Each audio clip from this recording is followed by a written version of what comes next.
అందరికీ నమస్కారం.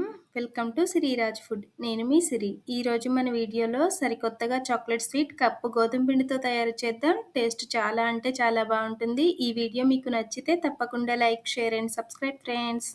దీనికోసం ముందుగా ఒక కప్పు గోధుమ పిండిని అప్పటికప్పుడే జల్లించుకోవాలి. ఇలా జల్లించుకున్న పిండిలోకి అరకప్పు పాలపొడి వేసుకొని అలానే అర టీ స్పూన్ వంట సోడా, ఒక చిటికెడు ఉప్పు వేసుకొని ఒక్కసారి మంచిగా కలుపుకోవాలి. చిటికెడు ఉప్పు వేయడం వలన స్వీట్ టేస్ట్ అనేది బాగుంటుంది. స్వీట్ ఎక్కువ అవ్వకుండా బ్యాలెన్సింగ్గా ఉంటుంది.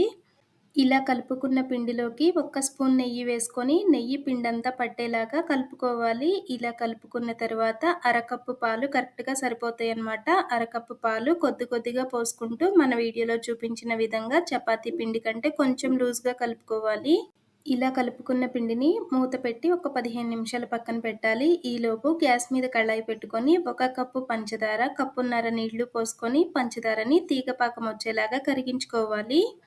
పంచదారకి బదులుగా బెల్లమైనా వాడొచ్చు. బెల్లమైనా అంతే, లేత తీగ పాకం వస్తే సరిపోతుంది. ఇప్పుడు పంచదార పాకం అయితే వచ్చేసింది కదా, దీన్ని కూడా దించి పక్కన పెట్టేద్దాం. మనం ముందు కలిపి పెట్టుకున్న గోధుమ పిండి అనేది వంట సోడా, పాలపొడి వేసాం కాబట్టి చక్కగా స్మూత్గా తయారవుతుంది. ఇలా తయారైన పిండిని ఇంకొకసారి మంచిగా కలుపుకొని కొద్దిగా పొడిపిండి వేసుకొని అరచేయి మందం ఉండేలా చపాతీలా ఒత్తుకోవాలి. చపాతీ అనేది ఈ మందం ఉంటే సరిపోతుంది. ఇప్పుడు దీనిని ఎడ్జెస్ కట్ చేసి మన వీడియోలో చూపించిన విధంగా ముక్కలుగా కట్ చేసుకోవాలి. ఇలా కాదు అనుకుంటే మనకి నచ్చిన షేప్లో వీటిని కట్ చేసుకోవచ్చు. మన ఛానల్లో ఇంకా ఈజీగా తక్కువ టైంలో చేసే స్వీట్స్, స్నాక్స్, హెల్దీ రెసిపీస్ చాలా ఉన్నాయి. కుదిరితే ఒక్కసారి చూడండి. వీడియోస్ మీకు నచ్చితే తప్పకుండా సబ్స్క్రైబ్ చేయండి. ఇలా కట్ చేసుకున్న ముక్కల్ని ఒక ప్లేట్లోకి తీసి పక్కన పెట్టేద్దాం. మనం ఇందులో పాలపొడి వేసాం కదా, పాలపొడి లేదు అనుకుంటే ఉప్మా రవ్వ 2 స్పూన్లు మిక్సీ పట్టి వేసినా సరిపోతుంది.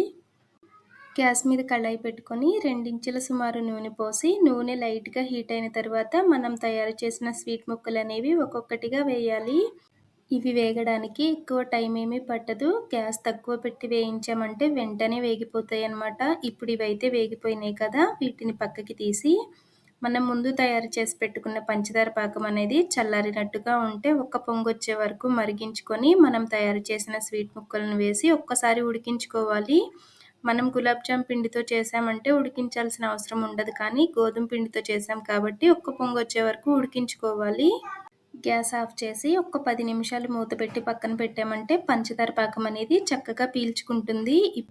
వీటి టేస్ట్ అయితే చాలా అంటే చాలా బాగుంటుంది. చిన్నపిల్లలు అయితే భలే ఇష్టంగా తింటారు. ఒక్కసారి ట్రై చేసి ఎలా వచ్చిందో కామెంట్ చేయండి. ఈ వీడియో మీకు నచ్చితే తప్పకుండా లైక్ చేయండి, షేర్ చేయండి, సబ్స్క్రైబ్ చేయండి. రేపు ఇంకోసారి కొత్త రెసిపీతో మళ్ళీ కలుసుకుందాం. By bye friends.